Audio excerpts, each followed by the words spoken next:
What's up দুনিয়াবাসী, welcome back to my another brand new video. Brand new বলবো না, এটা আমার চ্যানেলের ফার্স্ট লং ভিডিও হতে যাচ্ছে। সো আজকের ভিডিওর জন্য আমি খুব এক্সাইটেড। আমি কিছুদিন বলতে কিছু মাস যাবত আমি টুর্নামেন্টে আসছি অ্যান্ড টুর্নামেন্টে আমি খেলতেছি। সো আমি গতকালকে একটা টুর্নামেন্ট খেলি 2900 টাকা, যেটা তোমাদের কাছে হয়তো কম লাগতে পারে, তবে আমার যেহেতু নতুন, মোটামুটি একটা বড় অ্যামাউন্টের একটা টুর্নামেন্ট সেটা হচ্ছিল। সেখানেই আমরা কোয়ালিফাই করতে পেরেছিলাম কিনা এবং আমরা কি কি স্ট্রাগল ফেস করছি সেগুলো নিয়ে আজকের ভিডিও। সো আর বেশি দেরি না করি, চলো ভিডিও স্টার্ট করি। তো ম্যাচ ছিল টোটাল 4টা, যেখানে ফার্স্ট বারমুডা ম্যাচটা আমাদের খুবই খারাপ যায়, যেটা দেখানোর কোনো মানে হয় না। যেহেতু টোটাল 4টা ম্যাচ, তাহলে 4টা ম্যাচ তো আর দেখানো পসিবল না। তার জন্য আমি বারমুডাটা দেখাচ্ছি না, যেখানে আমরা ক্ল্যাশ ফাইটে মারা খেয়ে যাই, তো সেটা আর না দেখাই। আর কালাহারি যে ম্যাপটা ছিল, কালাহারি ম্যাপে আমরা টপ 2 করছি, যেটা আপনারা উপরে দেখতেই পাচ্ছেন। সেখানে আমার কিলটা বেশ একটা ভালো ছিল না। সো এখানে আমরা নামার সাথে সাথে আমাদের উপর ফায়ার দেওয়া শুরু হয়ে যায়, আর তারপরেই আমরা লুটে ব্যস্ত হয়ে পড়ি যে যত ফাস্ট সম্ভব আমরা লুট এখান থেকে করে নেওয়ার চেষ্টা করি। যেহেতু আমাদের সাথে এই 2টা স্কোয়াড নামছে, সো আমরা যত ফাস্ট লুট করতে পারি আমাদের জন্য তত ভালো। আমাদের লুট শেষ হওয়ার সাথে সাথে এনিমির ফুটস্টেপ আমাদের উপর আসা শুরু হয়ে যায়, আর আমরা একটা কম্পাউন্ডের সাথে হোল্ড করা শুরু করি যে এনিমি কখন দেখা পাবো। আর সাথে সাথেই আমরা একটা এনিমি দেখা পাই যাই। আমি সাইডে যাচ্ছিলাম, কিন্তু তখনই আমাদের রাশার একটাকে নক করে দেয়, আরেকটা এসে আমাদের রাশারকে নক করে। আমার এখানে উচিত ছিল যে ব্যাক করে আমার রাশারকে আগে রিভাইভ দেওয়া, কিন্তু যেহেতু আমার সাপোর্টারের অত স্কিল নাই, যার জন্য এখানে আমার উপর একটা বড় মিস্টেক হয়ে বসে। আমাদের স্নাইপার প্লেয়ার আমাদের তাৎক্ষণিক হিল দিয়ে দেয় অ্যান্ড আমরা তখন এখান থেকে চলে যাই ব্লু জোনে। আর ব্লু জোনে নামার বিষয়টা এখানে আমাদের একটু ভুল বলা যেতেই পারে, কারণ ব্লু জোনে যে কোনো সময় নেমে আসতে পারে। আর আমাদের নামাকালীন আমাদের স্নাইপার আমাদের লোকেশনে একটা চেকার মেরে দেয়। চেকারে আমরা দেখতে পারি যে একটা এনিমি আছে। সো আমরা উপর থেকে একটা এনিমিকে দেখতে তো পাই, কিন্তু আমরা খেয়াল করিনি যে এনিমিটার নেট নাই। সো আমি নিচে নামার সময় যে খেয়াল করছিলাম যে এনিমিটার নেট নেই, আমি ফার্স্ট টাইম দৌড়ায় যাচ্ছি এনিমিটাকে কিল নেওয়ার জন্য, কারণ ফ্রি কিল ভাই যেমনই হোক নিতেই হবে। টুর্নামেন্টে এক এক পয়েন্ট অনেক কিছু। সো এইখানে ফ্রি কিলটা নেওয়ার পরেই আমরা এখান থেকে লুটপাট শুরু করে দিই। লুট শেষে আমরা এখান থেকে রোটেশন নেওয়া স্টার্ট করি। এখানে আমাদের ফার্স্ট আসার অলরেডি যাচ্ছিল, সো এখানে আমি তার উপরে কেসে লাগিয়ে তার পিছে পিছে যাওয়া শুরু করি। অ্যান্ড সামনে আমরা চেকার মেরে মেরে দেখতেছিলাম কোথায় এনিমি আছে বা কোথায় এনিমি নাই। আমাদের ব্লু জোনে নামার ক্ষেত্রে একটা সুবিধা হয়, আমাদের এখানে জোনটা পড়ে যায়, যেটার জন্য আমাদের খুবই উপকার হয় শেষে যেয়ে। সেটা আপনারা দেখতে পারবেন যে আমরা কীভাবে এত উপকৃত হয়েছি শেষে যায় এখানে জোনটা পড়ায়। জোন শিফট হচ্ছিল জোনের মতো, আর তখন থেকে আমরাও শিফট হওয়া শুরু করি, কিন্তু তার মাঝেই আমাদের ইউএভির ভিতরে একটা প্লেয়ার দেখা শুরু করে, আর আমাদের রাশার তৎক্ষণিক কুত্তার মতো দৌড়ে তার পিছে যাওয়া শুরু করে। সরি গাইস, এখানে সব থেকে বড় সমস্যা হচ্ছে আমাদের একটা রাশা, সে মনে করেন এনিমি দেখলে তাকে দৌড়ায় যেতে হবে, এনিমি থাকুক বা না থাকুক তাকে দৌড়ায় যেতেই হবে। তো সেখানে দৌড়ায় যাওয়াকালীন আমরা এখানে দেখতে পারি যে 2-3টে এনিমি নিচে নামা শুরু করে। আমি মেশিন গান দিয়ে ওয়াল ভাঙতেছিলাম যেন তাদের কাছে থাকা আমাদের প্লেয়ারগুলো তাদের মারতে পারে, আর যেতে যেতে আমাদের ফুল টিম এনিমিটাকে ফিনিশ করে দেয়। তো তারপরে আমি আমার ফার্স্ট আশারায় পিছে পিছে যাচ্ছিলাম, সে খুবই সুন্দরভাবে খেলতেছিল, কিন্তু হঠাৎ করে পিছে থেকে আমাদের উপর ফুল চার্জ করা শুরু হয়, যেখানে সামনেও এনিমি পিছু এনিমি, আমি বুঝতে পারতেছিলাম না আমরা কি করব। তো তারপরে আমরা ভাবছি যে সামনের এনিমির স্কোয়াডকে আগে ওয়াইপ দিতে হবে। সেখানে আমি ভাবতেছিলাম প্রথমে ওদের উপর নেট ফালাবো, একটা ফ্রিজ গ্রেনেড মারার সাথে সাথে আমি তাদের উপর রাশ করি। সেখানে আমরা দেখতে পারি 3টে এনিমি একসাথে, তাদের 2জনকে আমার টিমমেট নক করে, আর আরেকটা প্লেয়ারের উপর আমি চার্জ করতেছিলাম। প্লেয়ারটা আমাকে খুবই লো করে দিছে, কিন্তু শেষে যে আমি সেই প্লেয়ারটাকে ওয়াইপ দিয়ে দিই। আর এই ফাইটের ভিতরে অলরেডি আমাদের একটা টিমমেট শহীদ হয়ে যায়, আর একটা টিমমেট নক হয়ে পড়ে থাকে। তাকে আমি থিবা দিয়ে রিভাইভ দেওয়ার সাথে সাথে মেডিকেট করা স্টার্ট করি। আর এখন এখান থেকে আমি একটু হালকাভাবে লুট করে নিতেছিলাম।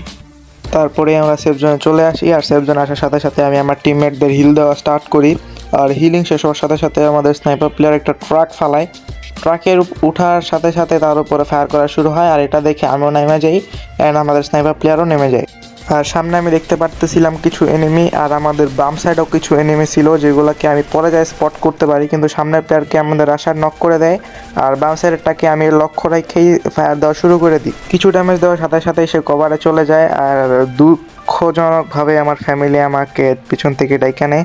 তার জন্য আমি এখানে ডিরেক্ট চলে যাই। আর আমাদের ভাই রাশারটা দেখো ভাই, আমাদের ফার্স্ট আসার কেমনে ভাই কেমন পাগলের মতো গেছে, পাগলের মতো যায় মনে করো কুত্তার মতো মায়ের একদম সবগুলোকে ফিনিশ করে দেয় আর আমাদের হয়ে যায় বু বু বুইয়া। তো এখানে আমাদের পরের ম্যাচটাই ছিল সোলারা। তো এখানে সোলারা স্টার্ট হওয়ার সাথে সাথে আমার একটু সাইডে প্রবলেম হয়ে যায়, যার কারণে আমি একটু সাইডে নামছিলাম। তো সেই প্রবলেম ফিক্স করার সাথে সাথে আমি হালকা পাতলা লুট নিয়ে আমি আমার টিমের কাছে ব্যাক করতেছিলাম। আর ব্যাক করার সময় আমি দেখতে পারতেছিলাম ইউবিতে কিছু 2-3টার মতো এনিমি আমি দেখতে পারতেছিলাম, কিন্তু আমি কাছে যাওয়ার সময় আর কোনো এনিমি দেখতে পাই না এবং আমি আমার রাশারের সাথে অন্য এনিমিদের খোঁজার পথে চলে যাই, যেখানে আমি আর আমার রাশার খুঁজতেছিলাম এনিমি। কিন্তু অন্যদিকে আমার টিমমেটরা ওদিকে একা পড়ে গেছিলো। এখানে আমরা 2-2 স্প্লিটে খেলতেছিলাম, যেখানে রাশার আর সাপোর্টার একদিকে আর সেকেন্ড রাশার আর স্নাইপার আরেক দিকে। কিন্তু এটা করতে যেই আমাদের সেকেন্ড রাশার এখানে ওয়াইপ খেয়ে যায়, যার কারণে আমরা ফার্স্ট এখানে যাইতেছিলাম। আর এখানে যাওয়ার সময় সামনে 2টা মোকো দেখতে পারি, তার অর্থাৎ আমাদের স্নাইপার প্লেয়ার অলরেডি 2জনকে ড্যামেজ দিয়ে রাখছে। আমার মনে হইতেছিল ওইসব প্লেয়ার এদিকে আসবে, আর এটা বলতে বলতে নেমে চলে আসছিল। আর এখানে আমি হালকা পাতলা ড্যামেজ দিয়ে আর আমার রাশার কিলটা নিয়ে নেয়। আর এখান থেকে আমি ভাবছিলাম সামনে আর একটা প্লেয়ার আসবে, কারণ আমার সামনে 2টা মোকো দেখছিলাম। কিন্তু এখানে আমরা ক্লিয়ার ছিলাম না যে এখানে 2টা প্লেয়ার আছে নাকি ফুল স্কোয়াড, কিন্তু এখানে অলরেডি একটা প্লেয়ার ওয়াইপ হয়ে গেছে। সেখানে আমরা ভাবতেছিলাম সাইডে যাব, আর সাইডে আসার সাথে সাথে আমার উপরে মারাত্মক চার্জ হয়ে শুরু হয়, আর আমি অলমোস্ট ওয়াইপ খাই যাওয়ার অবস্থায় ছিলাম। সেখানে আমার আসার একটা ভুল করে বসে, আমি আরেকটা হইলে ডাউন খাইতাম, কিন্তু আমাদের স্নাইপার আর আমাদের ফার্স্ট আসার মিলেই 2টাকে ওয়াইপ দিয়ে দেয়। আর এই ওয়াইপ দেওয়ার সাথে সাথেই আমরা এখানে এনিমি মুক্ত হয়ে গেছিলাম, আমরা এটা মনে করতেছিলাম। আর এই ফাইটের পরেই আমরা এখানে খেয়াল করি আমাদের কাছে একটা ভালো পরিমাণে কিল চলে আসছে, যেখানে আমাদের অলরেডি 5টা কিল, আর এখানে এনিমিও ভালো মোটামুটি আছে। সো আমরা যদি ভালো করে খেলি তাহলে সামনে আরও কিল পাইতে পারি। তো এইখান থেকে আমি সবার থেকে টোকেন নিয়ে একটি আর্সেনাল খোলার চিন্তা ভাবনা করি, যেখানে আমাদের ফার্স্ট আসার আমাকে টোকেন মোকেন দিয়ে হেল্প করা স্টার্ট করে। তারপর আমি পকেট বেন্ডিং থেকে একটা আর্সেনাল কি নিয়ে আমি আর্সেনালটা খুলে ফেলি, আর আর্সেনাল আমরা লুট করা স্টার্ট করে দিই, কারণ এখান থেকে আমরা একটু হালকা পাতলা লুট নিয়ে ফাইটে যাব। এখান থেকে আমরা যে যার মতো পারতেছিলাম লুট করে নিতেছিলাম, আর কিছুক্ষণ পরে আমাদের লুট অলমোস্ট ডান হয়ে যায়। আর তারপরেই আমাদের ফার্স্ট আসা কেন যেন দৌড়ায় আসছে, আর আসার সাথে সাথেই আমরা একটা প্লেয়ারকে ওয়াইপ দিয়ে দিই। তো এখানে ওয়াইপ দেওয়ার সাথে সাথেই আমরা এখানে সামনে যাইতে চাইতেছিলাম, আর সামনে যাওয়ার সময় আমরা ভাবতেছিলাম যে একটা মনস্টার ট্রাকে করে চলে যাব, আর ভাবতে ভাবতেই আমাদের ফার্স্ট আসার মনস্টার ট্রাকে উঠা যায়। তো আমরা একে একে সবাই মনস্টার ট্রাকে উঠে আর আমরা সেকেন্ড আসার আর আমাদের স্নাইপার প্লেয়ার জন্য ওয়েট করতেছিলাম। আর যখনই আমরা সবাই মনস্টার ট্রাকে উঠা যাই, আমরা এনিমি খোঁজার সিদ্ধান্তে সামনে অগ্রসর হচ্ছিলাম। আর সামনে বুশ দেওয়ার সাথে সাথে দেখি এক স্কোয়াড নাকি 2-3টার সাথে ফাইট হইতেছে। এনিমি দেখার সাথে সাথে আমরা ফার্স্ট আসার আমি নামা যাই, এনিমি নামার সাথে সাথে একটাকে নক দিয়ে দিই আর ওটাকে ফিনিশ দিতে থাকি। ফিনিশ দিয়ে আমি সামনে একটা ওয়াল মেরে দিই, কারণ সামনে অলরেডি ফায়ার দিতেছিল ওরা, তার মানে সামনে আরও এনিমি থাকতে পারে। তো এইখান থেকে আমি একটা উইনচেস্টার নিয়ে আনি। উইনচেস্টার নেওয়ার সাথে সাথে ট্রোগন নিয়ে আমি সামনে ফার্স্ট আসারকে ব্যাকআপ দেওয়ার জন্য যাচ্ছিলাম। তো আমরা নিচ থেকে গ্রেনেড মারার সাথে সাথে উপরে উঠে যাই, অ্যান্ড আমাদের ফার্স্ট আসার অ্যান্ড আমি উপরে যাই, অ্যান্ড আমাদের ফার্স্ট আসার অলরেডি কিল করা শুরু করে দিছে, যেখানে সে অলরেডি একটাকে নক করে ফেলছে, অ্যান্ড নিচে থেকে আমাদের সেকেন্ড আসারও একটা কিল করে ফেলছে। তারপর আমরা ওইখান থেকে মুভ অন করে হায়ার গ্রাউন্ডে যাই, আর ওইখান থেকে আমরা 2-3টা এনিমি দেখতে পারতেছিলাম, যেখানে আমি একটাকে ড্যামেজ দেওয়া স্টার্ট করি, কিন্তু ওই আমাদের মোটামুটি ঘুরাইতেছিল, যেখানে ওদের আমরা 2জন মিলে ওর পিছা করতেছিলাম, কিন্তু ও সাইড দিয়ে ঘুরে যাচ্ছিল, ওকে আমি ফুল ড্যামেজ দিয়ে দিই, কিন্তু পিছন থেকে আমাদের সেকেন্ড আসার কিলটা নিয়ে নেয়। সেটা বড় ব্যাপার না, এখন আমাদের মূল পয়েন্ট হচ্ছে ম্যাচটাকে বুইয়া করা। যেভাবেই হোক আমার কিছু কিল করে আমাদের ম্যাচটা বুইয়া করতে হবে, কারণ এটাই আমাদের লাস্ট ম্যাচ ছিল। যেভাবেই হোক আমাদের এই ম্যাচটাকে আমাদের বিগ ম্যাচে রূপান্তর করতেই হবে, কারণ এই ম্যাচে আমরা যদি ভালো কিছু করতে পারি হয়তো আমরা পয়েন্ট টেবিলে অনেক আগায় যাব। যেহেতু আমাদের একটা ম্যাচ খুবই খারাপ গেছে, তার জন্য এই সব ম্যাচগুলো আমাদের জন্য খুবই গুরুত্বপূর্ণ। তো আমি এখানে চেকার মারা দেখতেছিলাম কোথায় এনিমি, আর এখানে চেকার মারতে মারতে দেখি উপর থেকে একটা এনিমি আসতেছে, অ্যান্ড সে একটা এনিমিরে কেসিও লাগিয়ে রাখছে, অর্থাৎ এখানে 2টা এনিমি থাকতে পারে বা তার অধিক। এখানে এনিমির উপরে আমি কন্টিনিউসলি ফায়ার দিতেছিলাম, কিন্তু তারা কভারে চলে যেতেছিল, কিন্তু আমাদের ফার্স্ট আসার অলরেডি একটাকে নক করে ফেলছে। আমি আরেকটা প্লেয়ারকে দেখি সে গাছের পিছু দিয়ে আসতেছে। আমার একটাই সমস্যা, আমি মার্কসম্যান গান যেমন উইনচেস্টার দিয়ে আমি মাঝে মধ্যে লং রেঞ্জকে এনিমির গায়ে লাগাইতেই পারি না, আর এখন আমি ওদের উপর কন্টিনিউসলি ফায়ার করতে যেতেছিলাম, অ্যান্ড আমি তার উপর র্যাশ করে দিই, কারণ অলরেডি খুবই লো ছিল। আর উপর থেকে তো বোট মেকার আমাদের স্নাইপারে মারছেই, অ্যান্ড তার উপরে আমি নেট মারতেছিলাম অ্যান্ড তাকে 2 শট লাগানোর সাথে সাথে সে নক হয়ে যায়। আর আমি দেখতেছিলাম আরেকটা প্লেয়ার আমার উপর ফায়ার করা শুরু করে অ্যান্ড পিছন থেকে আরও একটা প্লেয়ার আমাকে ফায়ার দিচ্ছিল। সেই কয়েকটা প্লেয়ারই ছিল লাস্টে, হয়তো বা 2-3টা, তারাই ছিল লাস্ট প্লেয়ার। এখন তাদেরকে কিল করতে পারলেই আমরা ম্যাচ বিয়ে করে ফেলবো অ্যান্ড আমরা ফুল স্কোয়াড বেঁচেছিলাম। এখন আমি আমার রাশিয়ারদের পিছে ছিলাম, তাদের কভার দেওয়ার চেষ্টা করতেছিলাম। এখন আমরা আমাদের বুইয়ার খুবই কাছে ছিলাম, কারণ যে কোনো টাইমে আমাদের বুইয়া হয়ে যেতে পারে। অ্যান্ড আমি দেখতেছিলাম আমাদের ফার্স্ট কন্টিনিউসলি নিচের দিকে ফায়ার এবং গ্রেনেড ফালাইতেছিল। আমি ভাবছিলাম যে নিচে একটা বা দুইটা এনিমি হইতে পারে, তো আমি নিচে রাশ দিয়ে দিই। কিন্তু আমি তখন খেয়াল করলাম যে নিচে কোনো এনিমি নাই, যা এনিমি ছিল সবগুলো কম্পাউন্ডের ভিতরে। তখন আমি ওদিকে ফায়ার দেওয়ার চেষ্টা করতেছিলাম যে কম্পাউন্ডের ভিতরে এনিমিটা কখন পিক দিবে, কিন্তু এনিমিটা কোনো পিকই দিতেছিল না। কিন্তু হঠাৎ করে আমি দেখি এনিমিটা কম্পাউন্ড থেকে নিচে অস্কার মেরা লাভ দিয়ে চলে যায়। আর আমি সামনে একটা ওয়াল মারি অ্যান্ড নিচে একটা ড্রাগন ফ্রিজ মায়েরা তার উপর রাশ দেওয়ার চেষ্টা করি।